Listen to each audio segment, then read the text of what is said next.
नहमदुहु व नुसल्ली अला रसूलिहिल करीम अम्मा बाद फ़ाउज़ु बिल्लाहि मिनश शैतानिर रजीम बिस्मिल्लाहिर रहमानिर रहीम अस्सलामु अलैकुम व रहमतुल्लाह. Once again, I welcome all you on board for the topic of human resource development, and I'm your teacher Hatim Ghafoor. Quickly, we'll have a recap of our previous lecture, that was lesson number 1.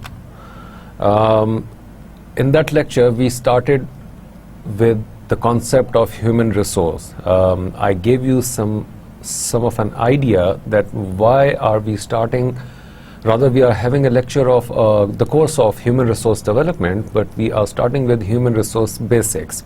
As you can see in this slide, there is a red arrow that is pointing towards human resource development. HRD is the sub-specialization of human resource. So it means कि उससे जो previous का area है वो भी आपको पता होना चाहिए और जो उसके बाद का एरिया है उसके बारे में भी आपको थोड़ी सी नो हाउ होनी चाहिए, क्योंकि ये सारी चीज़ें एक दूसरे को लिंक कर रही होती हैं. हमने उसमें देखा कि ह्यूमन रिसोर्स मैनेजमेंट इटसेल्फ क्या होती है, ह्यूमन रिसोर्स फंक्शन क्या क्या होते हैं, कौन ह्यूमन रिसोर्स फंक्शन परफॉर्म करता है, और अबव ऑफ ऑल इसमें जो सबसे इम्पॉर्टेंट चीज़ थी for me and for you guys to know is the challenges, the kind of a challenges that human resource manager would be facing now and later on the stage. Human resource management में या human resource में जो एक important चीज़ है वो है forecasting और conduct job analysis. मेरे लिए दोनों चीज़ें बहुत इंपॉर्टेंट हैं. आपको जब तक के जॉब एनालिसिस आपको करना नहीं आता होगा और उसके बाद आप फोरकास्टिंग, जब तक आप ये दो चीज़ें नहीं करना सीखेंगे, आप ह्यूमन रिसोर्स को कभी भी प्रॉपरली डेवलप नहीं कर सकते. इसी लास्ट लेक्चर में मैंने एक चीज़ आपको बताई थी कि इट्स माय हैबिट कि जब भी समझाओ तो बच्चों की तरह समझाओ जैसे आप बच्चों को समझा रहे हैं, और काम लो तो हमेशा इस तरीके से कि जैसे आप प्रोफेशनल से काम ले रहे हो. सो मेरे तमाम लेक्चर्स में आपको जितने कॉन्सेप्ट मिलेंगे, जितनी एग्जांपल्स मिलेंगी, वो सारी की सारी बिल्कुल लेमैन एग्जांपल्स होंगी, सो दैट कि आपको जो आपके कॉन्सेप्ट्स हैं ह्यूमन रिसोर्स के लिहाज से उनको प्रॉपरली बिल्ड किया जाए. क्योंकि एक बार अगर एक कॉन्सेप्ट बिल्ड हो गया, उसके बाद आप बड़े से बड़े उसके ऊपर थ्योरी डेवलप कर सकते हैं, या उस चीज़ को अगर आप इवन के मल्टीनेशनल मल्टी-बिलियन डॉलर एंटरप्राइज में भी आप काम कर रहे होंगे तो आप उस चीज़ को बहुत इजीली कर सकोगे. इसी में मैंने आपको एग्जांपल के साथ मैंने ये चीज़ बताई थी कि when we talk about human resource management or human resource development, always think of it as upbringing your own child. जैसे आप बच्चों को पालते हैं, for those who are not married, obviously आपने अपने घर में कोई ना कोई बच्चा देखा होगा, अपने नीस, नेफ्यू, एनीवन, ठीक है. अपनी अपनी ज़िंदगी में हमने हमेशा ये चीज़ ऑब्जर्व की होती है. जिस तरह बच्चों को चीज़ समझाई जाती है, बच्चों को डेवलप किया जाता है, उनको नहीं पता होता, लेकिन वो फिर पेरेंट्स का काम होता है कि वो, या बड़ों का काम होता है कि वो उन बच्चों को प्रॉपरली गाइड करें, उनको ट्रेन करें, उसी ट्रेनिंग के साथ उनकी डेवलपमेंट हो. डेवलपमेंट में सारी चीज़ें आती हैं, उनकी सेफ्टी सिक्योरिटी का ख्याल रखना ये भी पेरेंट्स का काम होता है. Parents in their own home और in their own domain are actually the human resource managers. So इसी तरह जब पेरेंट्स अपने बच्चों की सेफ्टी सिक्योरिटी का ख्याल रखते हैं, उनकी एजुकेशन का ख्याल रखते हैं, उनका कैरियर पाथ डिफाइन करते हैं, क्योंकि बच्चों को खुद तो नहीं पता होता, जो छोटे होते हैं उनको नहीं पता होता. इवन कि जब हम छोटे थे तो हमें भी अपने एज में नहीं पता था कि हमने आगे जाके क्या करना है. इजीली हमसे कोई पूछता था तो हम कहते थे कि जी हम इंजीनियर बनेंगे, हम डॉक्टर बनेंगे, या हम लॉयर बनेंगे, या फोर्सेस में जाएंगे. Eventually we end up sitting over here teaching human resource management. Anyway, that's the irony of the fate. So the point is कि आपने जब भी चीज़ किसी को बतानी होती है तो हमेशा आप उसको बिल्कुल बेसिक से बताएं. एनीवे, सो हमने इसी में ये सारी एग्जांपल्स के साथ साथ हमने उसमें एक बात ये भी कही थी कि हज़रत अली रज़ी अल्लाह ताला अन्हु का कौल है कि जब तुम्हारी परवरिश थी तो वो एक मुख्तलिफ वक्त की थी, और जब तुम अपनी औलाद की परवरिश करो तो उस वक्त मुख्तलिफ होगा. सो उस पैटर्न पे नहीं करना चाहिए. सेम इज़ द केस, इसको अगर हम लोग पुट करते हैं अपने करंट एरा में, सो हम लोग जिस बात से, कैरियर पाथ से या जिस तरह की ट्रेनिंग से, डेवलपमेंट से हम लोग गुजर कर आए हैं और आज हम जिस स्टेज पर हैं, इट्स नॉट नेसेसरी कि वो जो चेंजिंग एरा है, रैपिड चेंज वाला जो कॉन्सेप्ट था, हमने अपने कोर्स इंट्रोडक्शन में ये वर्ड यूज़ किया था, उस रैपिड चेंज को या रैपिड ग्रोथ को हम लोगों ने अडॉप्ट करना है और हमने अपने आप को अडेप्ट करना है उस चीज़ के लिहाज से। एनीवे, जो नेक्स्ट उसमें था ह्यूमन रिसोर्स फंक्शन के लिहाज से, human resource planning, recruitment and selection, these are the basic functions.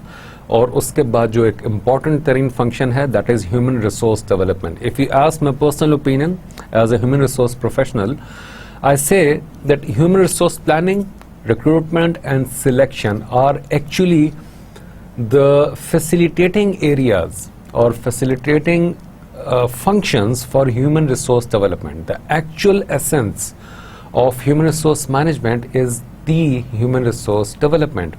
आप ह्यूमन रिसोर्स को हायर ही इसलिए करते हो या उनको अपने पास इसलिए लेकर आते हो ताकि आप उनसे मैक्सिमम काम ले सके बेहतर तरीके से, या उनके मैक्सिमम आउटपुट आप उनसे हासिल कर सकें by keeping in mind the aspect of safety, security, benefits, health, motivation and personal excellence. इन चीज़ों को जहन में रखते हुए आप उनसे बेहतर तरीके से काम ले सकें और उनको अपने लिए यूटिलाइज कर सकें। और ये सारी चीज़ें सिर्फ और सिर्फ उस वक्त हो सकती हैं when you actually start working on human resource development aspect of human resource.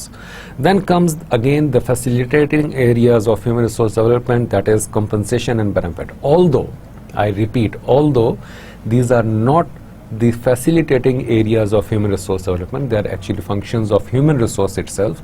लेकिन मैं आपको समझाने के लिहाज से इसको इस तरह पुट कर रहा हूँ कि ये जहाँ पे भी ह्यूमन रिसोर्स डेवलपमेंट को मैंने हाईलाइट किया हुआ है, ये सारी चीज़ें एक दूसरे को फैसिलिटेट कर रही हैं, लिंक कर रही होती हैं।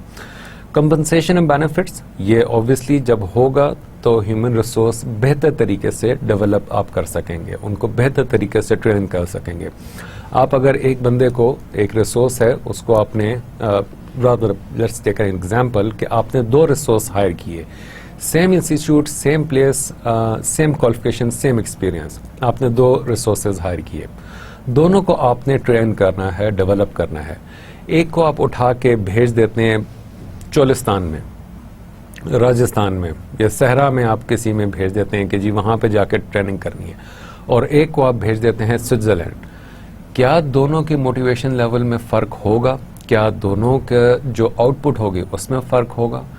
ऑब्वियसली होगा। एक गर्मी खा रहा होगा और एक जो है वो स्विट्ज़रलैंड की खूबसूरत सीनरी को एंजॉय कर रहा होगा। सो दोनों के मोटिवेशन लेवल में बहुत फ़र्क होगा। सो ये एग्जांपल मैंने आपको इसलिए दी कि कॉम्पनसेशन एंड बेनिफिट्स जो हैं वो डेवलपमेंट में बहुत ज़्यादा मैटर करते हैं। अगेन सेफ्टी एंड हेल्थ, वो भी आपको उसका जहन में रखना है। Employee and labour relation, human resource research, ये सारे के सारे ह्यूमन रिसोर्स फंक्शंस हैं। और अगेन आपको समझाने के लिहाज से बात कर रहा हूँ कि ह्यूमन रिसोर्स डेवलपमेंट के लिहाज से ये चीज़ें एक दूसरे को फैसिलिटेट कर रही होती हैं। Anyway, that was all for the previous lecture and it was a quick recap. अब आज हम लोग overview of human resource and professional development को ही कंटिन्यू करेंगे। इन कमिंग 2-3 लेक्चर्स हम लोग ये सारा ओवरव्यू लेंगे ह्यूमन रिसोर्स के बारे में, और फिर उसके बाद हम लोग प्रोफेशनल डेवलपमेंट क्या होती है उसकी तरफ आएंगे। So this is a continuation. If you remember, before ending up our lecture, previous lecture, we came up with this slide. मैंने आपको कहा था कि ये क्वेश्चंस हैं कुछ, ठीक है, जो आपको समझने हैं खुद से। डेफिनेटली मैं आपको ये चीज़ एक्सप्लेन करूंगा कि यहाँ पे मैंने क्वेश्चंस ये क्यों रखे हैं। हालांकि इन क्वेश्चंस का या इन चीज़ों का टाइम जो है बेसिकली वो बहुत बाद में है कि जब आप ह्यूमन रिसोर्स फंक्शन को प्रॉपरली आप अंडरस्टैंड कर चुके हो। सेकेंडली, आपको प्रोफेशनल डेवलपमेंट या human resource development and training के बारे में प्रॉपर नो हाउ हो चुकी हो, then you will be able to understand these questions. But the point is why I put over here these questions. These are very strategic kind of questions. थोड़े से professional level पे ये आ जाते हैं, लेकिन एज आई सेड बिफोर कि हर चीज़ का आगाज़ बेबी स्टेप से होता है, हर चीज़ का आगाज़ एक बेसिक कॉन्सेप्ट से होता है. सो फॉर मी, हम इनको बिल्कुल लेमैन लैंग्वेज में लेके चलेंगे सो दैट कि जब आप इन सारी चीज़ों को एक बार समझ चुके हों और आपके जहन में ये हो, फिर उसके बाद हम जैसे जैसे स्टेप बाय स्टेप इस कोर्स को आगे लेके चलते जाएंगे, आपको समझ आती जाएगी कि हमारा जो एक्चुअल फोकस था ह्यूमन रिसोर्स डेवलपमेंट का, वो बेसिकली ये सारे क्वेश्चंस थे. इस वजह से मैंने इनको अभी से शुरू में ऐड कर दिए. The question for understanding the organization's business strategies. Number 1, what are the goals of the organization over the next year, 3 years, 5 years, and 10 years? How would you describe the organization's core business? How does your organization compare with competitors in the market share and customer service? Will the company be growing via merger and acquisition or from internal growth? Will growth be local, national, or global? Will growth be from expansion of current businesses or from an expansion in scope? I repeat, will growth be from expansion of current businesses or from an expansion in scope? Next, instead of growth, will there be downsizing, and if so, why? Instead of growth की वजह से, will there be downsizing? If so, why? What are the organization's revenue objectives over the short and long term? Okay. ये जो 8 questions मैंने आपके सामने business strategic questions या organisation strategic questions या एरियाज मैंने आपके सामने रखे हैं. द क्वेश्चन इज कि बिजनेस स्ट्रेटेजिक क्वेश्चंस का ह्यूमन रिसोर्स से क्या ताल्लुक. चलो, ह्यूमन रिसोर्स तो ठीक है, लेकिन ह्यूमन रिसोर्स डेवलपमेंट के साथ फिर क्या इसका ताल्लुक है?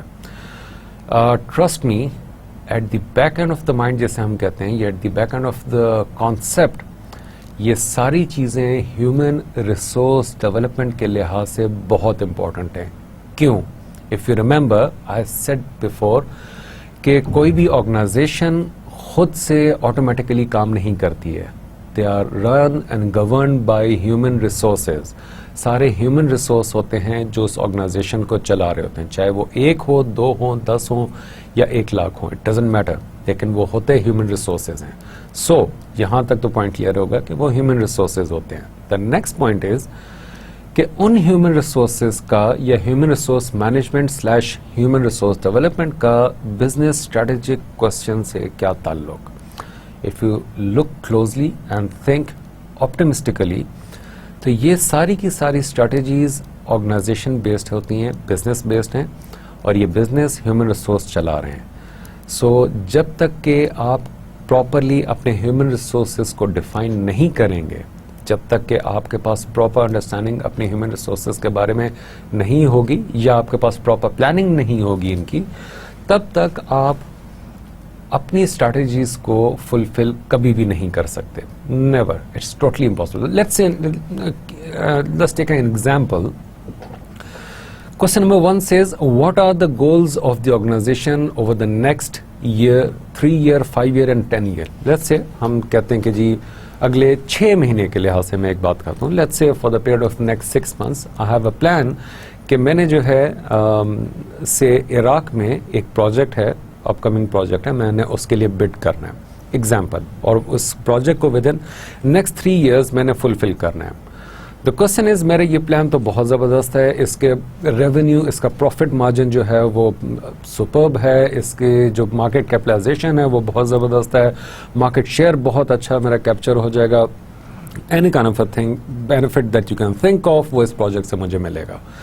तो द क्वेश्चन इज, क्या ये काम मैं प्रॉपर ह्यूमन रिसोर्स डेवलपमेंट के बगैर मैं कर सकता हूँ? ये सारे के सारे बेनिफिट्स जो मैं अचीव करना चाहता हूँ, क्या वो मैं कर सकता हूँ? लेट्स से मेरे पास अभी जो है ऑयल एंड गैस के मेरे पास 10 बंदे हैं. I have 10 people resources working in my company for the sector of oil and gas sector. Let's say okay fine, मेरे पास हैं. क्या वो 10 लोग इराक में जाके वो प्रोजेक्ट कर सकते हैं? क्या वो 10 लोग सऊदी अरब में जाकर प्रोजेक्ट कर सकते हैं? अगर वो 10 लोग मैंने उधर भेज दिए तो मेरे अपने ऑर्गेनाइजेशन में यहाँ पे पाकिस्तान में जो प्रोजेक्ट्स चल रहे हैं उनका क्या होगा?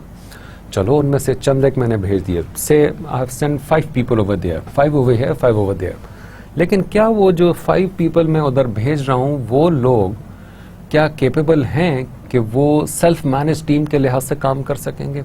Obviously that's a huge question for me, it's a huge risk, क्योंकि हमारी हर चीज़, याद रखिएगा मैं आपको इसमें एक और कॉन्सेप्ट दे रहा हूँ, हमारी हर चीज़ रिस्क डिपेंडेंट होती है। Every single task that we are doing there is an associated risk.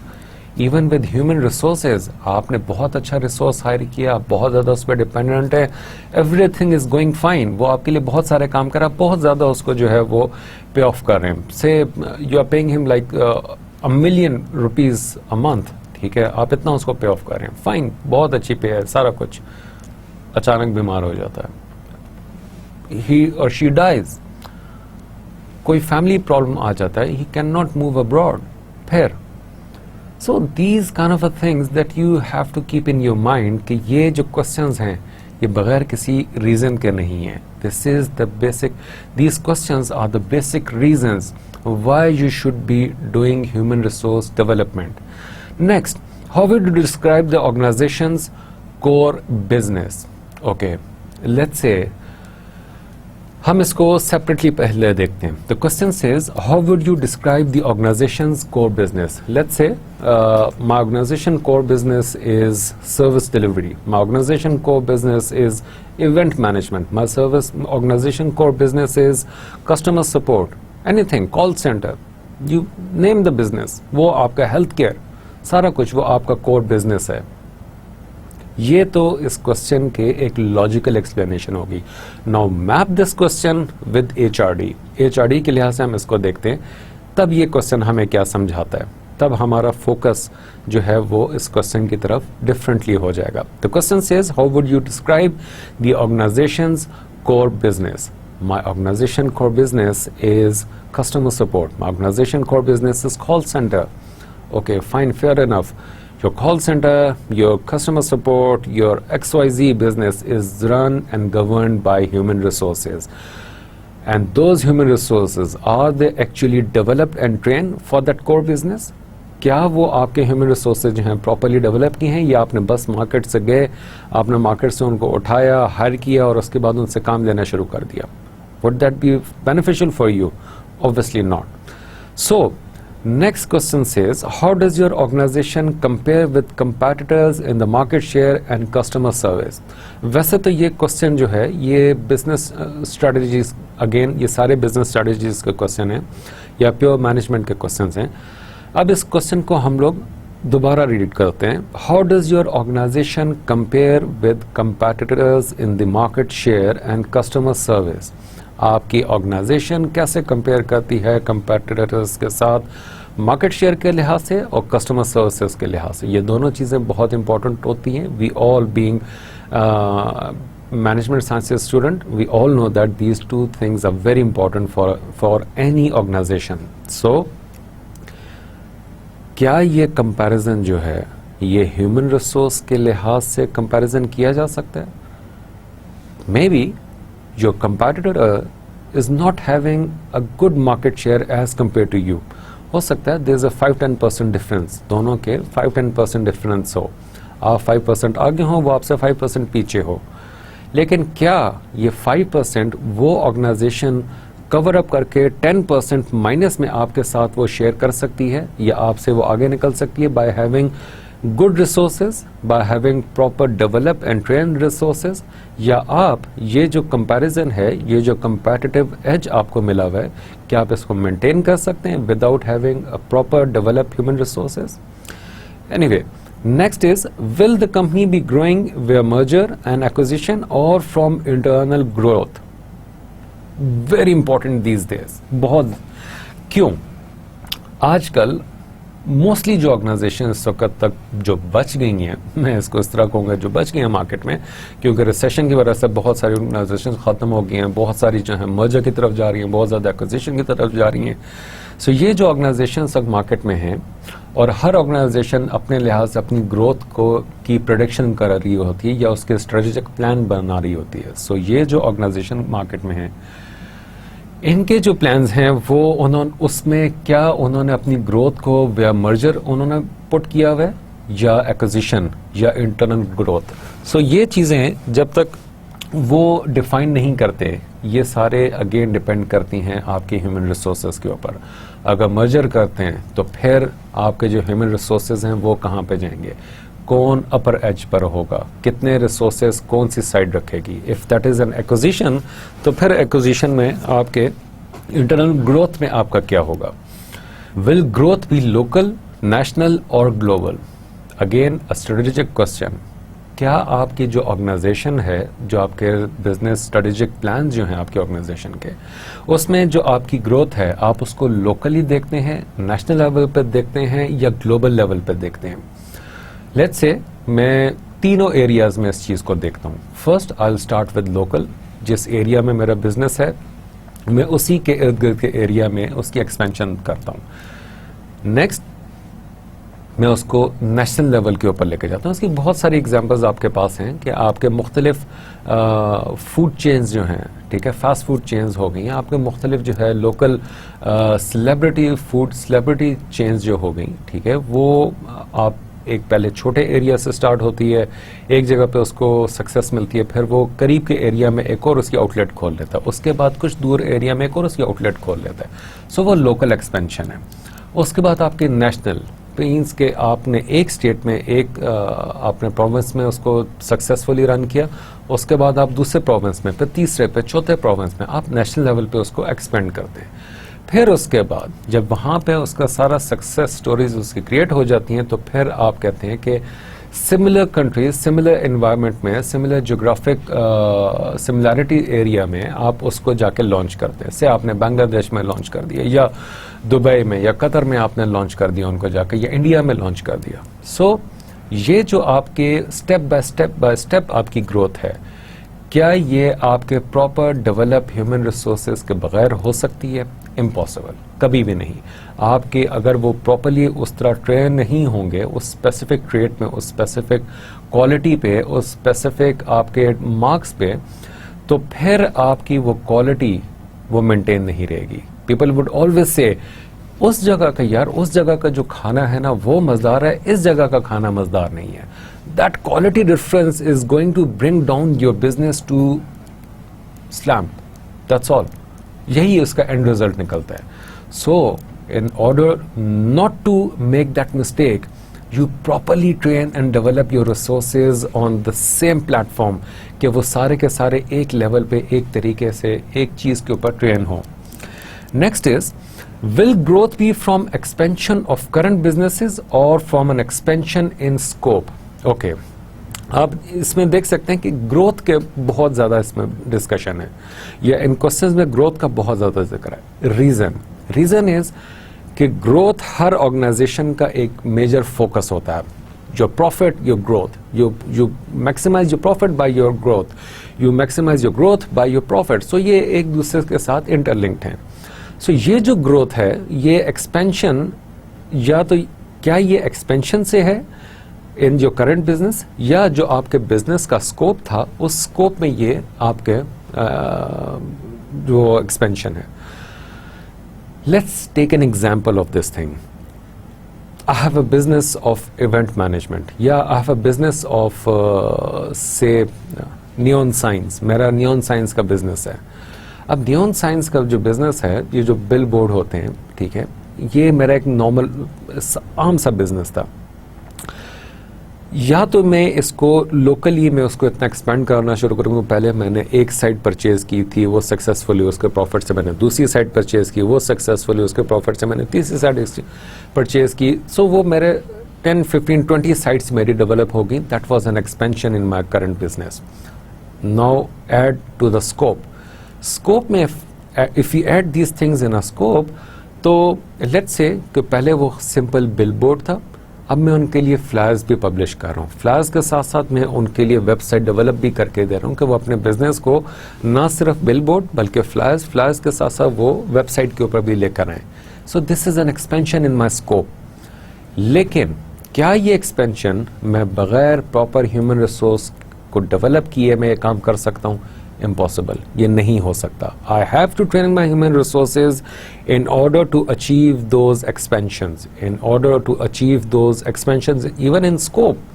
अगर मैं वेबसाइट डेवलपमेंट का काम अपने करंट बिजनेस के साथ उसको मैं लिंक कर रहा हूँ, बिल बोर्ड का जो बिजनेस था या उनके जो एडवर्टाइजमेंट का जो बिजनेस था, उस एडवर्टाइजमेंट के बिजनेस में मैं उसको वेबसाइट के ऊपर भी एडवर्टाइज कर रहा हूँ. सो क्या मुझे उसके लिए एक आईटी का या वेब डेवलपमेंट का बंदा रिसोर्स नहीं चाहिए होगा? ओके, चाहिए होगा. तो फिर क्या एक वेब डेवलपमेंट के बंदे को पता होगा कि बिल बोर्ड मार्केटिंग या एडवर्टाइजमेंट जो है वो क्या होती है?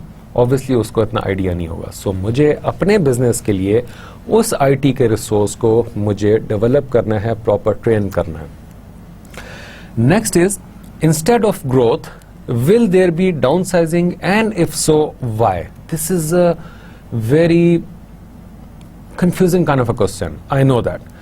मैं इसको रिपीट करता हूं. Instead of growth के बजाय will there be downsizing? If so, why? It's happening everywhere. Around the globe it's happening everywhere. Companies, organization, क्योंकि आपके एक्सचेंज रेट चेंज हो गया है, आपके इन्फ्लेशन बढ़ गई है, अनएम्प्लॉयमेंट आपकी बढ़ गई है, recession is going up and up day by day, in minutes it's going. So growth के बजाय आपने प्लान किया था पिछले साल के, जी मैं नेक्स्ट ईयर तक मैं इस स्लैब को टच करूंगा, मैं इतने एक्सपेंड कर चुका हूँ या मेरी इतनी ग्रोथ होगी. इंस्टेड ऑफ ग्रोथ एक्चुअली आप जो है आपका बिजनेस डाउन साइड पे जा रहा है. तो क्या आप डाउन साइजिंग करेंगे? अगर करेंगे तो क्यों करेंगे? ठीक है, लॉजिकली क्यों इसलिए करें क्योंकि we are no more that profitable organisation as we used to be. तो अब फिर क्या करना है? अब फिर हमने उस ग्रोथ को तो हम अचीव नहीं कर सके, अब हम जो करंट एम्प्लॉयज़ हैं उनको हम लोग डाउन साइज करेंगे. राइट साइजिंग या आप उसको कह सकते हैं, डाउन साइजिंग आप उसको कह सकते हैं. वो जो डाउन साइजिंग है उसको फिर आप कैसे करेंगे? एक तरीका ये होता है, you pick 1 2 3 4 5 6 people, okay downsize कर दिया, उनको निकाल दिया, फायर कर दिया, या उनको रिजाइन पे आपने अग्री कर लिया और वो रिजाइन करके चले जाते हैं. एक तो ये तरीका है, रेडिकल अप्रोच. दूसरा है, okay those 4 people we have to lay off, agreed. लेकिन उन 4 लोगों की जगह अगर हम लोग ये 2 रिसोर्सेज जो हमारे पास करंट हैं, हम उन 4 लोगों को अगर हमने इतनी सैलरी देनी थी, से 40% सैलरी उनके पास जानी नहीं थी, तो इन 2 लोगों को अगर हम 20% सैलरी इंक्रीज कर दें तो हमारे फिर भी 20% हमारे पास प्रॉफिट होगा. सो उनसे डबल काम लेने के लिए you have to properly train and develop those resources. तभी वो फिर आपके लिए काम करने के लिए तैयार भी होंगे और वो आपके लिए प्रॉपर आपको इनपुट भी देंगे, और उनका जो काम का प्रॉपर आउटपुट होगा वो आपकी ऑर्गेनाइजेशन के लिए बेनिफिशियल होगा. Now the last one is, what are the organization's revenue objectives over the short and long term? इसकी एक बहुत लेमैन एग्जांपल मैं आपको देता हूं, जो कि आजकल हम लोग ये चीज देख रहे हैं, या हम लोग मोस्टली जो है वो से बकरा ईद पे हम लोग ये चीज देखते हैं. लेट्स से एक ऑर्गेनाइजेशन है या जो कसाईयों की, ठीक है, उनके बंदे हैं मार्केट में, वो वैसे तो डेली बेस पे वो ये सारे काम कर रहे होते हैं. ईद के दिनों पे वो अपने पास कुछ लोग ऐड कर लेते हैं जिनको थोड़ी बहुत नो हाउ होती है. अब एक तो उनकी लॉन्ग टर्म प्लानिंग है रेवेन्यू जनरेशन की, कि हाँ उन्होंने पूरा साल जो है ये गोश्त का काम करना है और इतना इतना रेवेन्यू उनका इकट्ठा हो जाएगा. लेकिन इसके साथ जैसे ही बकरा ईद के दिन करीब आते हैं तो वो कुछ जानवर वो ख़रीद लेते हैं, कुछ अपने साथ वो वर्कर्स जो हैं वो ऐड कर लेते हैं. इस तरह करते करते वो शॉर्ट टर्म बेस पे मैक्सिमम रेवेन्यू जनरेट करने की कोशिश करते हैं. नाउ द क्वेश्चन इज, या for your understanding, as I said before, कि मैं बहुत लेमैन एग्जांपल्स डेली लाइफ से पिक करता हूं सो दैट कि हम लोग चीज़ों को बहुत आसानी से समझ सकें या ग्रास्प कर सकें. नाउ द क्वेश्चन इज कि क्या वो जो शॉर्ट टर्म रेवेन्यू है और वो जो लॉन्ग टर्म रेवेन्यू प्लान जो हैं, both are they same? No, they are not. क्या उस शॉर्ट टर्म रेवेन्यू जनरेशन के लिए कुछ प्लानिंग की होती है उन्होंने, ऑब्वियसली की होती है। इवन के वो जो कसाई है जो कि अनपढ़ है, दैट पर्सन, उस तक ने ये प्लानिंग की होती है, और वो पहले से 1 महीना पहले से या 2 महीने पहले से वो 1-2 लोगों को, लड़कों को वो अपने पास जो है वो वर्कर्स को ऐड करता है और उनको जो है वो काम सिखाना शुरू करता है। क्यों? उनको प्रॉपर्ली ट्रेनिंग करता है। क्यों? क्योंकि उसने वो जो शॉर्ट टर्म रेवेन्यू जनरेशन का जो उसका पीरियड है, फॉर द पीरियड ऑफ से 3 डेज, उन 3 दिनों के लिए उसने अपना मैक्सिमम रेवेन्यू जनरेट करना है उन 2 लड़कों के साथ या उन वर्कर्स के साथ। सो वो इसके लिए उनकी प्रॉपर ट्रेनिंग एंड डेवलपमेंट करता है।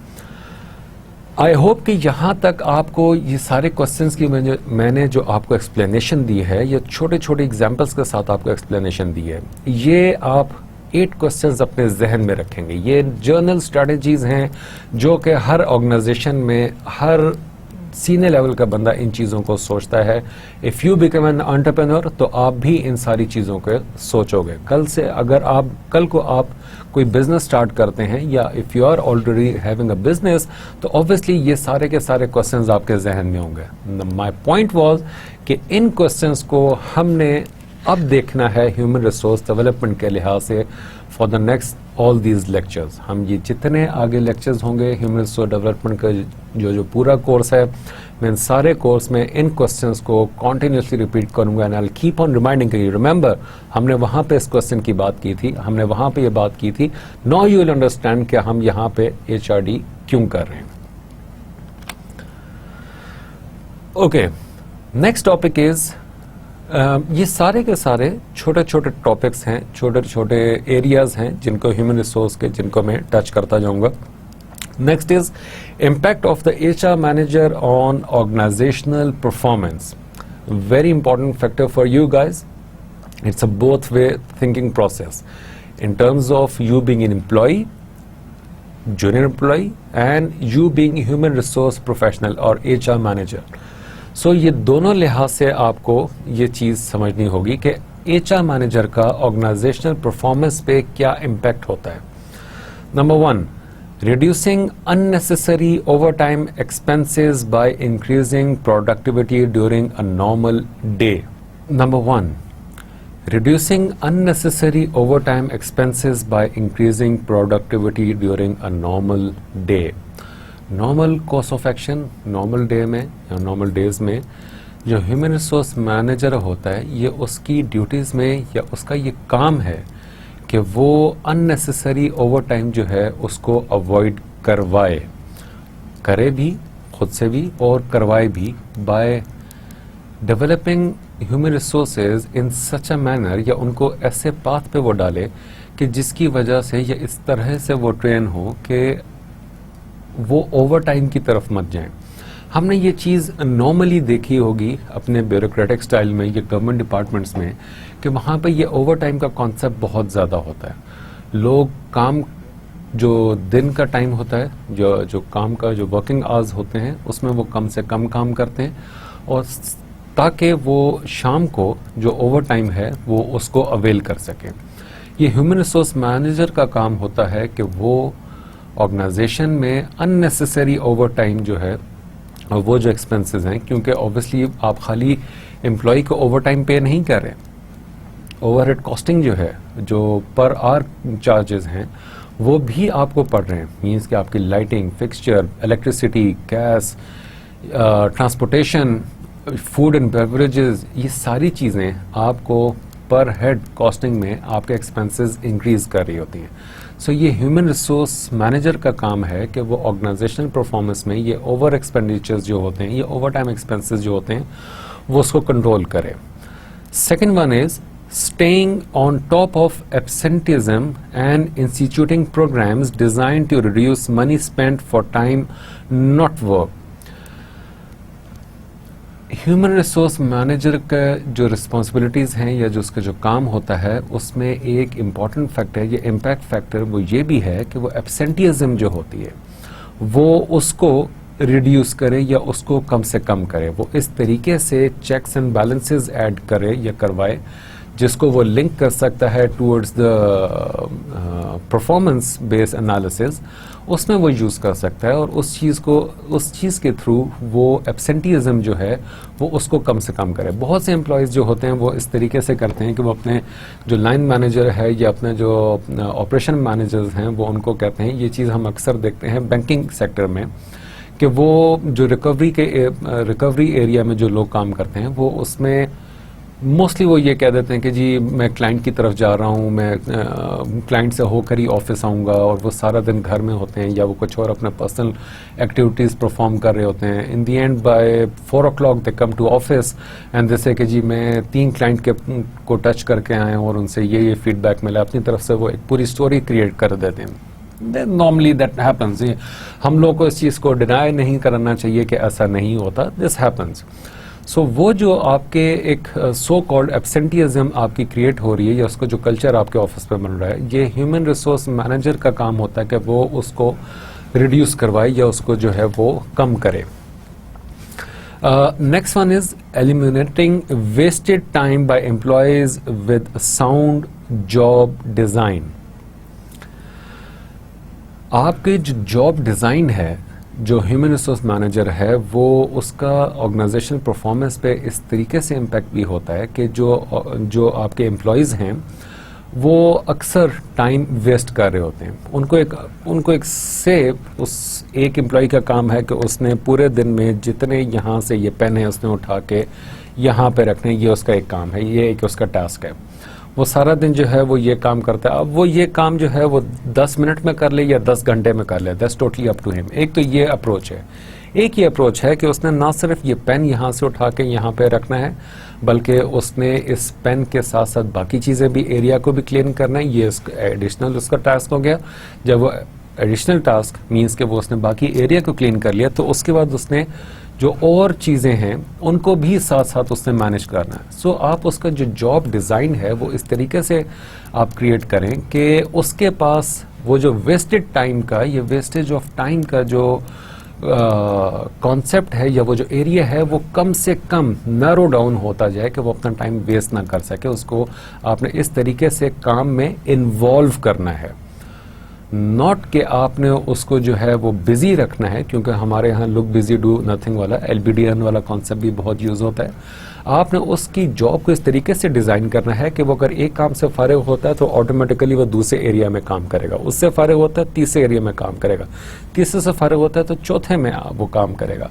उसका डिजाइन आपने इंटरलिंक्ड इस तरीके से रखना है कि उसका जो वेस्टेज ऑफ टाइम का कॉन्सेप्ट है वो कम से कम होता जाए। Next one is Fourth one is minimizing employee turnover and unemployment benefit caused by practicing sound human relation and creating a work atmosphere that promotes job satisfaction.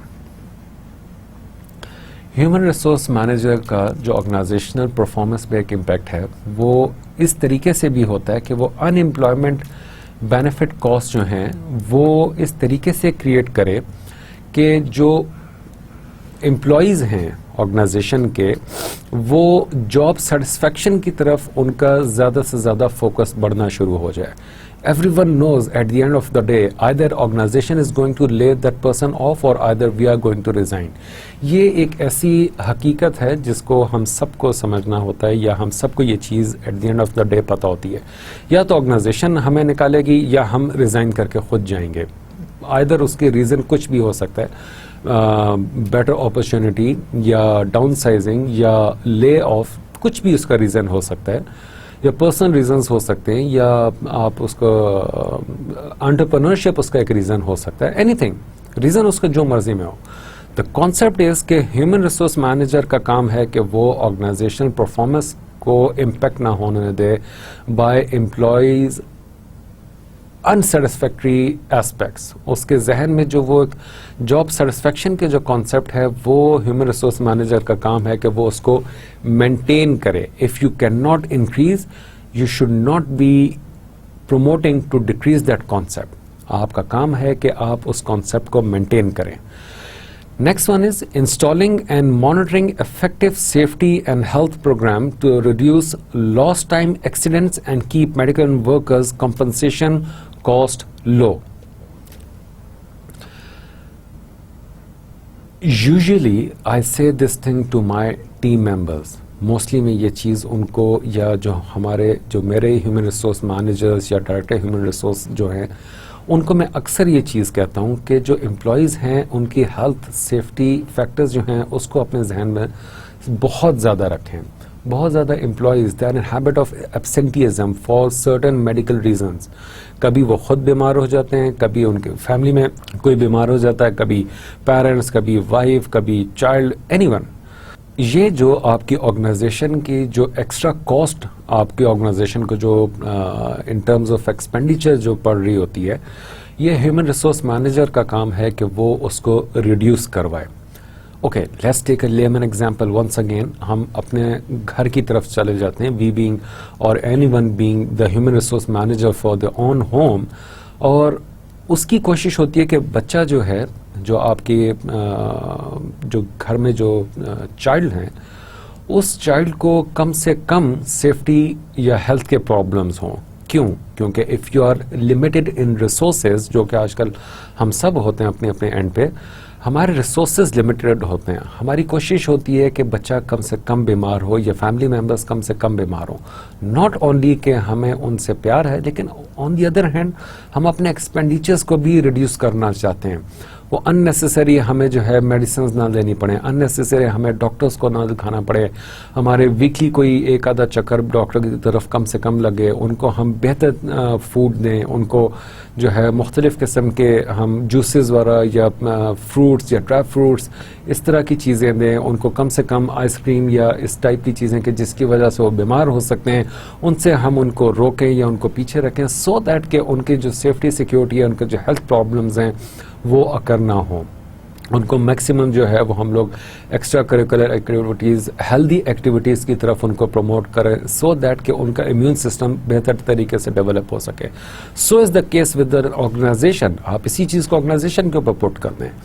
आपके जो employees हैं, आप उनके अपने एम्प्लॉयज़ के दरमियान हेल्दी एक्टिविटीज़ को promote करवाते हैं। कभी स्पोर्ट्स गाला करवा दिए, कभी कोई फंक्शन अरेंज करवा दिए, कभी कोई हाइकिंग ट्रिप करवा दिए, कभी कोई कंपटीशन आपने अरेंज करवा दिया, समथिंग लाइक दैट, कि जो आपके एम्प्लॉयज़ को हेल्दी एक्टिविटी की तरफ प्रमोट करे with the passage of time by doing certain mundane work जो हम लोग डेली अपने रूटीन में काम कर रहे होते हैं। एक बैठ के हमारे ऑफिस में हमारी जो हेल्थ है वो डिटेरिएट हो रही होती है। ह्यूमन रिसोर्स मैनेजर का काम है कि वो इस एस्पेक्ट को, कि आपके जो एम्प्लॉयज़ हैं उनको मेडिकल कोई प्रॉब्लम ना हो, वो हेल्दी एक्टिविटीज़ को अपनी ऑर्गेनाइजेशन में इंक्रीज़ कराते हैं। इस तरीके से उनका एक स्पेसिफिक इम्पैक्ट होता है जो कि फॉर दैट टाइम अननोन होता है, यानी कि इट्स टोटली अनफोर्सीन या अननोन होता है टू ऑर्गेनाइजेशन, लेकिन एक्चुअली वो अपनी तरफ से एक पूरा इम्पैक्ट क्रिएट कर रहे होते हैं फॉर द हेल्दी एम्प्लॉयज़, और उसके लिए वो मुख्तलिफ किस्म की एक्टिविटीज़ अरेंज कर सकते हैं। Next is properly train and developing all employees to improve their value to company and do a better job producing and selling high quality products and services at lowest possible cost. Great, very important factor. This is the major reason कि जिसकी वजह से हम लोग जो हैं ये HRD का इस वक्त सब्जेक्ट पढ़ रहे हैं, कि आप अपने ह्यूमन रिसोर्स मैनेजर का जो इम्पैक्ट है ऑर्गेनाइजेशन पे वो किस तरीके से होता है कि वो ऑर्गेनाइजेशन में अपने जो रिसोर्सेज हैं, जो एम्प्लॉयज़ हैं, उनको प्रॉपरली ट्रेन करे, डेवलप करे, so that they can improve their value to company. वो अपनी वैल्यू जो है वो कंपनी में ऐड कर सकें एंड डू बेटर जॉब, और काम को बेहतर तरीके से कर सकें, producing and selling high quality products. Quality सिर्फ उस वक्त आती है, ये याद रखिएगा, this is the basic concept, crux, bottom line of everything. Quality सिर्फ और सिर्फ उस वक्त आती है कि जब आपको अपना काम बेहतर तरीके से करना आता है, and no one else can do that job better than you. ये याद रखेगा, this is the crux for quality. For me it is quality, कि आपका काम आपसे बेहतर कोई नहीं जानता। सो ये काम, ये जो कॉन्सेप्ट है कि आपका काम आपसे बेहतर कोई नहीं जानता, ये किस वक्त आता है? जब एक तो with the passage of time experience के साथ साथ आपको आता है, लेकिन उस वक्त आप उसके साथ साथ ये उस वक्त भी आता है कि जब आपने अपने रिसोर्स को प्रॉपरली ट्रेन किया हो, एक specific trend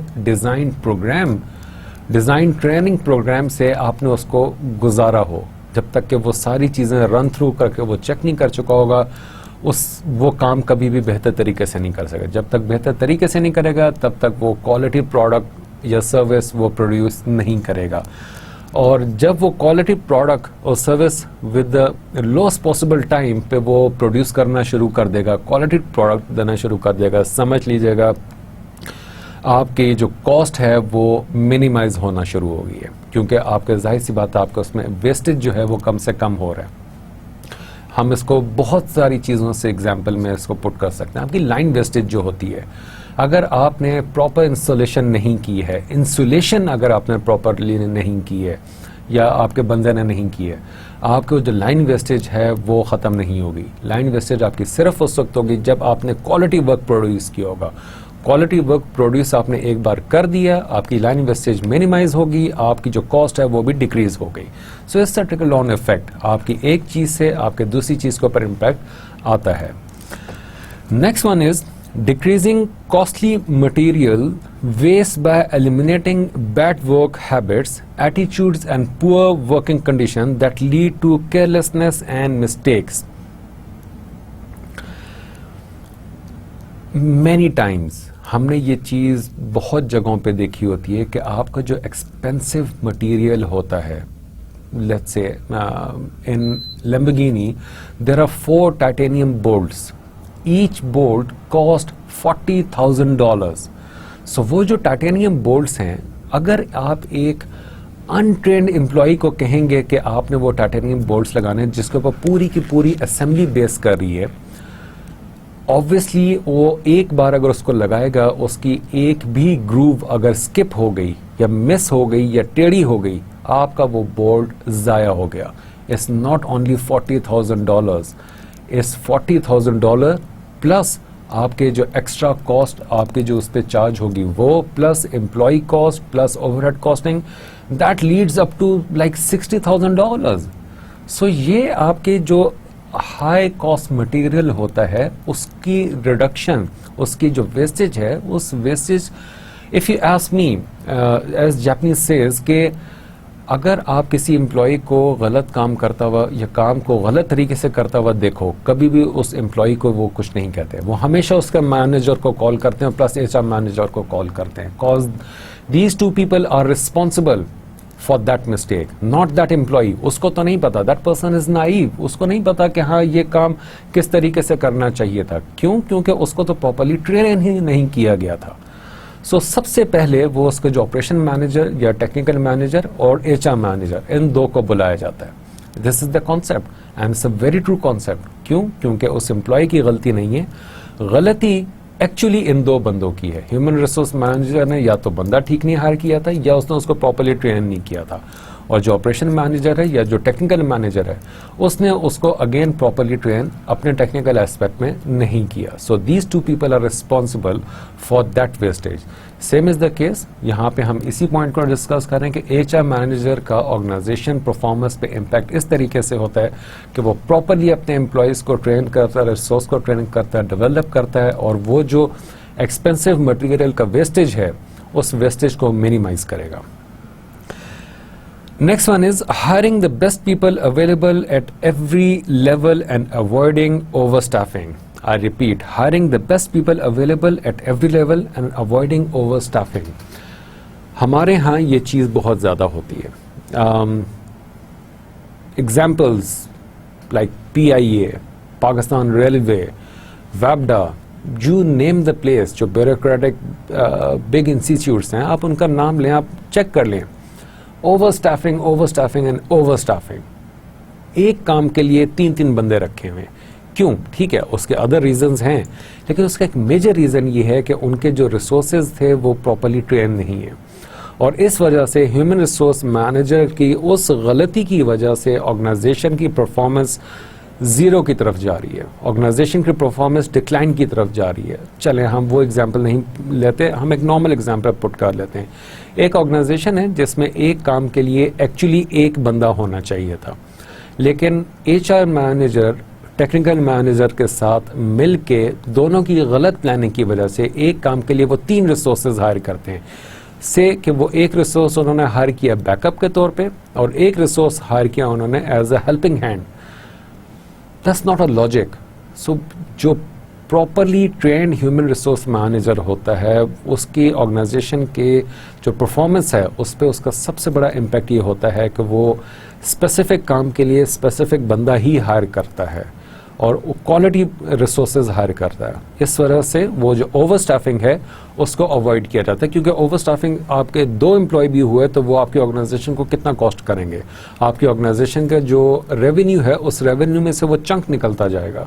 So this is how you create an impact, either positive or negative, on an organizational performance.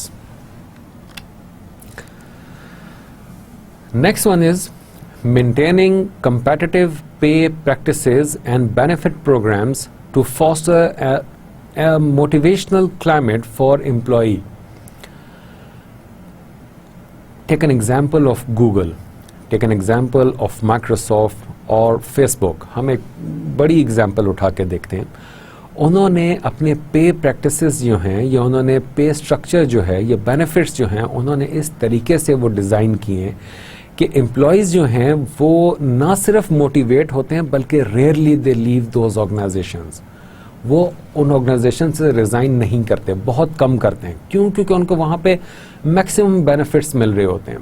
आपको अगर इंश्योरेंस के साथ आपको वो टैक्स फ्री कार दे रहे हैं, आपको पर एनम जो है वो 2 यूरोपियन ट्रिप्स दे रहे हैं, आपको पर्सनल क्लोथिंग के लिए वो आपको एक्स्ट्रा कैश पे कर रहे हैं, वो आपके फैमिली के बेनिफिट्स पे कर रहे हैं, आपके पेरेंट्स के हेल्थ केयर पे कर रहे हैं, कोई भी बंदा वो ऑर्गेनाइजेशन क्यों छोड़ना चाहेगा? सो दैट मीन्स कि whenever you create such kind of a competitive पे practices, it is totally unnecessary for an employee to leave that organization. वो कभी भी उसको नहीं छोड़ेगा. So these kind of practices HR manager creates to create that impact on organizational performance. Next one is encouraging employees to submit ideas for increasing productivity and reducing cost. Usually I promote this thing a lot. I mean, I created an environment within an office that I tend to emphasize on my team members to generate certain different kind of ideas for increased productivity and cost reduction. Because not necessary कि आपका दिमाग हर चीज़ के ऊपर हर वक्त चल सके। जो बंदा एक स्पेसिफिक काम के लिए हायर हुआ है उसको वो काम ज़्यादा बेहतर तरीके से पता है। There are many possibilities कि आप वो काम बेहतर तरीके से ना कर रहे हो, that person should be able. उसको आपने ऐसा environment provide करना है कि वो बंदा आपको ओपनली आके बता सके कि अगर हम इस काम को इस तरीके से करें तो हमारी कॉस्ट भी रिड्यूस होगी, उस काम की परफॉर्मेंस भी बेहतर होगी, उस प्रोडक्ट की क्वालिटी भी बेहतर होगी। There are many chances. So you must encourage your employees. वो encouragement वाला जो एक एटमॉस्फेयर है आपने वो एटमॉस्फेयर ज़रूर क्रिएट करना है। Installing human resource information system to streamline and automate many human resource functions. It is very important these days. आजकल के ज़माने में ये काम बहुत important हो गया। ERP सिस्टम में आपका ह्यूमन रिसोर्स फंक्शन या ह्यूमन रिसोर्स सिस्टम जो है या उसका जो मॉड्यूल है, that module is very important. आपके पास एक तो ना सिर्फ पूरे एम्प्लॉयज़ का, पूरी ऑर्गेनाइजेशन के एम्प्लॉयज़ का डेटा आपके पास कंसोलिडेटेड फॉर्म में आ जाता है, बल्कि आप उनके रिसोर्स यूटिलाइजेशन को भी देख सकते हैं। आप उनके अगेंस्ट पर आर चार्ज जो एक्सपेंसेस हैं आप वो भी देख सकते हैं। उनकी लीव, उनकी एब्सेंटिज्म, उनके लॉग टाइम, उनके पर डे वर्किंग आवर्स, उनके जो मैन आवर्स हैं वो, उनके परफॉर्मेंस, उनके ग्राफ्स, हर चीज़ आपको उस पर मिल सकती है। उनके इवन के जो लॉग टाइम है, जो वो अपने डेली स्टेटस रिपोर्ट जो पुट करते हैं, आपके पास वो स्टेटस रिपोर्ट पूरे एक लॉग के साथ मौजूद होती है। किस दिन कौन सा काम किया, you can easily back track them कि हाँ जी आपने उस दिन ये काम किया था, आज आपने ये काम किया, नेक्स्ट आपका क्या प्लान है। मैनेजमेंट बाय ऑब्जेक्टिव का जो कॉन्सेप्ट है MBOs का, हमने कल भी उस पर एक डिस्कशन की थी छोटी सी, कि MBO का कॉन्सेप्ट जो है वो आपके human resource management information system जो है, जिसको HRIS बोलते हैं, ह्यूमन रिसोर्स इंफॉर्मेशन सिस्टम, आप उसके थ्रू भी उनके मैनेजमेंट बाय ऑब्जेक्टिव का आप उसको ट्रैक कर सकते हैं। आपकी परफॉर्मेंस अप्रेजल्स जो हैं, आपके एनुअल इंक्रीमेंट्स जो हैं, वो सारा का सारा आपके पास एक कंसोलिडेटेड कंकैटिनेटेड फॉर्म में आपके पास वो चीज़ आ जाती है। So these are the impacts of human resource manager on organizational performance। आपको ये 11 पॉइंट्स पढ़ के या इनको स्टडी करके या इनको देख के आपको एक थोड़ा सा ज़्यादा बेहतर आइडिया हो गया होगा कि मैं उसको ह्यूमन रिसोर्स मैनेजर इम्पैक्ट नहीं बोलूँगा, मैं उसको human resource managers development concepts का इम्पैक्ट जो है ऑर्गेनाइजेशन पे वो किस तरीके से होता है। क्योंकि ये नॉर्मल ह्यूमन रिसोर्स मैनेजर ये काम खाली नहीं कर सकता, ये काम सिर्फ वो वाला ह्यूमन रिसोर्स मैनेजर का रहेगा कि जिसके अंदर डेवलपमेंटल एंड ट्रेनिंग कॉन्सेप्ट उसके जहन में होगा, क्योंकि तभी वो इम्पैक्ट क्रिएट कर सकेगा। अदरवाइज नॉर्मल जैसे हमारे यहाँ जर्नलाइज किस्म के ह्यूमन रिसोर्स मैनेजर्स होते हैं, वो कभी भी इस तरीके का स्पेसिफिक जो इम्पैक्ट है ऑन ऑर्गेनाइजेशन परफॉर्मेंस वो कभी भी उसको क्रिएट नहीं कर सकेंगे। आज का जो लेक्चर का जो लास्ट टॉपिक है, that is a kind of a dilemma, एक डिलेमा जो मार्केट में क्रिएट हो गया। बहुत से लोग ये प्रोफेशन सिर्फ इसलिए चूज कर लेते हैं या इस पोजीशन में सिर्फ इसलिए आ जाते हैं, इस डिपार्टमेंट में सिर्फ इसलिए आ जाते हैं because they think it's an easy job, कि हाँ जी एम्प्लॉयज़ का डेटा, एम्प्लॉयज़ का रिकॉर्ड, एम्प्लॉयज़ के परफॉर्मेंस, उनका पेरोल, उनके बेनिफिट्स, उनके प्रॉविडेंट फंड, ये चीज़ें जी हमने बस कैलकुलेट करनी है और ये दैट इज़ ह्यूमन रिसोर्स, हमें पे मिलती जाएगी and we'll keep on doing specific kind of a task and people say it's not a profession. Unfortunately no, that is wrong. ये इसीलिए मैंने ये पॉइंट, ये टॉपिक इस लेक्चर में, इन लेक्चर्स में मैंने ऐड किया है, cause it's a myth. Nowadays it's a trend change in kind of a thing. Old myth क्या थी? People go into HR because they like people. एक हमारा कॉन्सेप्ट था कि जी वो HR में इसलिए जाते हैं कि उनको ह्यूमन इंटरेक्शन पसंद है, ठीक है, वो लोगों से मिलना, उनसे बात करना, उनसे गप लगाना, उनके जानना, वो थोड़ा सा टू प्रो विद पीपल, ठीक है, ये चीज़ उनको पसंद है। It's an old myth. The actual new reality is HR department are not designed to provide corporate therapy or to act as social or health and happiness retreats. HR professional must create the practices that make employees more competitive, not more comfortable. The concept or the reality is कि जो HR के बंदे हैं या HR department का human resource developers जो होते हैं, उनका काम ये होता है कि they act as trainer, they act as coacher, they act as mentor, not some sympathy, soft-hearted, shoulder kind of a person. ऐसा नहीं है।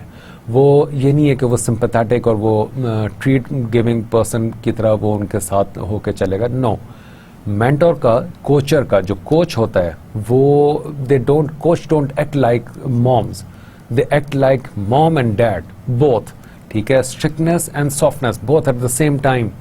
वो उनका काम होता है कि वो अपने जो मेंबर्स हैं, जो उनके टीम मेंबर्स हैं या जो उनके एम्प्लॉयज़ हैं या जो रिसोर्सेज हैं, वो ना सिर्फ उनके साथ सिंपैथेटिक रहें लेकिन स्ट्रिक्ट भी रहें। उर्दू में जिसे हम आसान अल्फाज में एक मिसाल के तौर पे कहा जाता है कि खिलाओ सोने का नवाला लेकिन देखो शेर की आंख से। I believe in that theory. जो कोचर होता है, मेंटोर जो होता है, क्योंकि human resource developer is also coacher and mentor, वो उसका काम होता है कि वो गाइड करे, गाइड के तौर पे भी काम करता है। वो उसका खाली ये नहीं है कि वो बैठ के सिंपैथीज क्रिएट करेगा या वो एक लफी काइंड ऑफ एनवायरनमेंट क्रिएट करेगा। उसका काम है कि वो रियलिस्टिक किस्म की अप्रोच क्रिएट करे among the employees. Next one is anyone can do HR। या that was an old myth. हर किसी जी जो थोड़ा सा बोल सकता है, जो थोड़ा सा ह्यूमन इंटरेक्शन में अच्छा है, वो HR ह्यूमन रिसोर्स डेवलपर का काम कर सकता है। Wrong, totally wrong.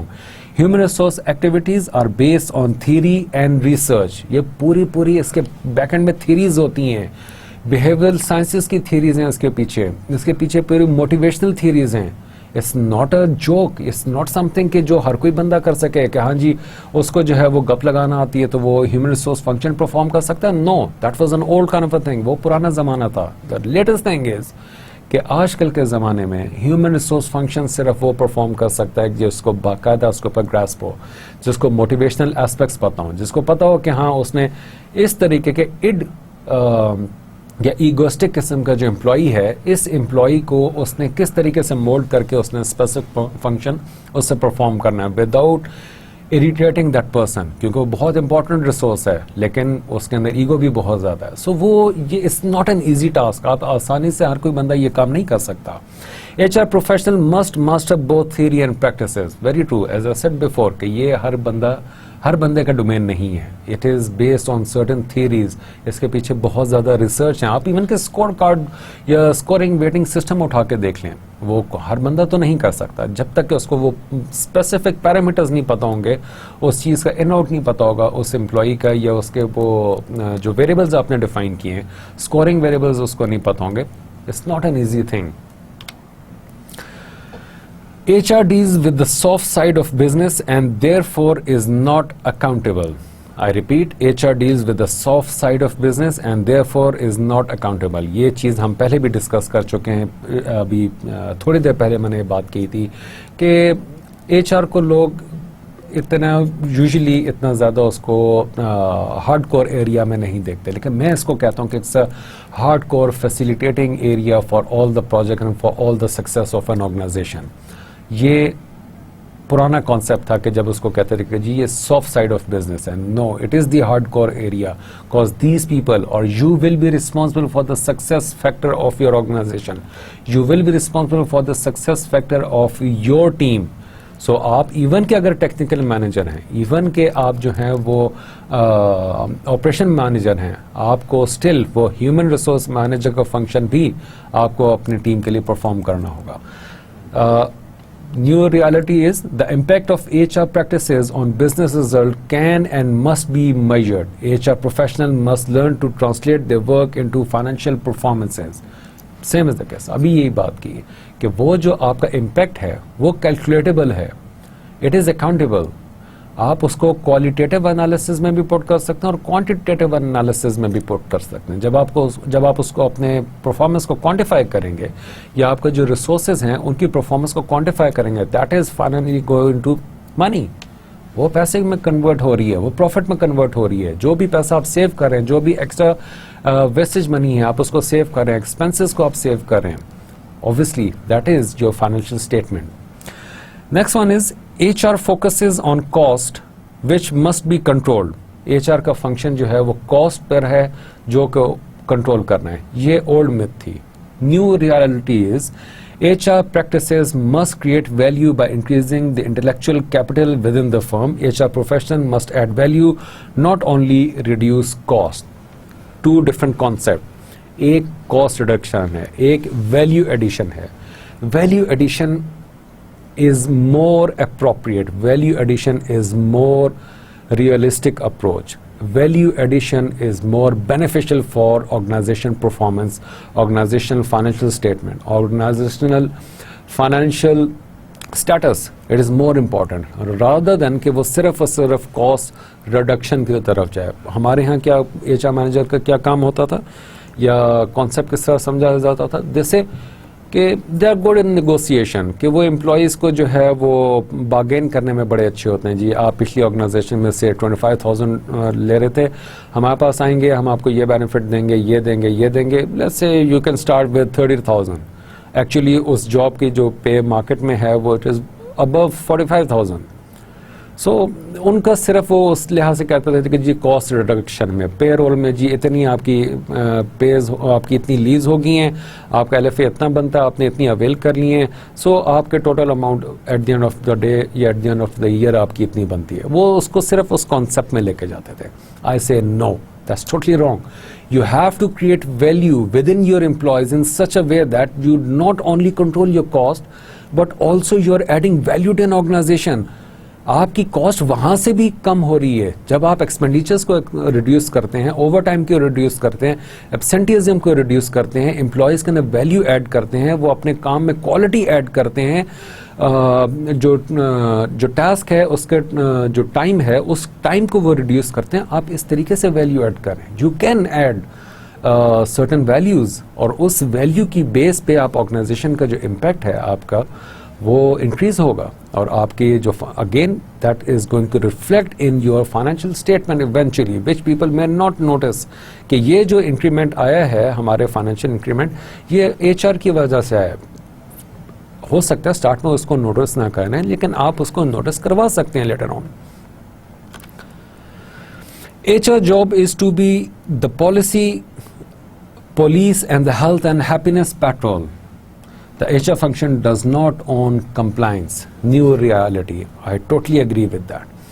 वो खाली compliance को own नहीं करते, वो खाली जो है वो हैप्पीनेस क्रिएट नहीं कर रहे होते, या जो policy implementer police petrol system जो होता है वो नहीं क्रिएट कर रहे होते, वो खाली कंप्लाइंस को भी नहीं देख रहे होते, वो सारी चीज़ों को मैप कर रहे होते हैं। Again it's a 360 kind of a thing. उनकी नज़र HR की हर तरफ होनी चाहिए। This is your function, this is what you are going to do. HR is full of fads. HR practices have evolved over time. HR professional must see the current work as part of an evolutionary change and explain the work with less jargon and more authority. True, very true. This reality I totally agree with, although I agree with all the realities, लेकिन ये भी बहुत एक important और truthful है। That is कि वो they need to understand कि you people need to understand कि आप एकदम से वो change नहीं लेके आ सकते। You have to go step by step. You have to evolve that system. और जब वो system एक बार evolve हो जाता है among employees, then that become a success factor for that organization. That's all for today. आज के लिए हम यहीं पे इसको स्टॉप करते हैं। नेक्स्ट लेक्चर में will see about the evolution of human resource, और फिर ये HRD की तरफ ये किस तरह मूव करेगा। आज के चैप्टर में या आज के टॉपिक में हमने वो सारे कॉन्सेप्ट्स देखे कि जो ह्यूमन रिसोर्स मैनेजर, वो फंक्शंस, वो चैलेंजेस और impact factors of human resource on an organisational performance, और उन मिथ्स को हमने स्टडी किया जो ह्यूमन रिसोर्स प्रोफेशन से लिंक होती थी। That's all for today. Till next lecture, take good care of yourself. अस्सलामु अलैकुम व रहमतुल्लाह।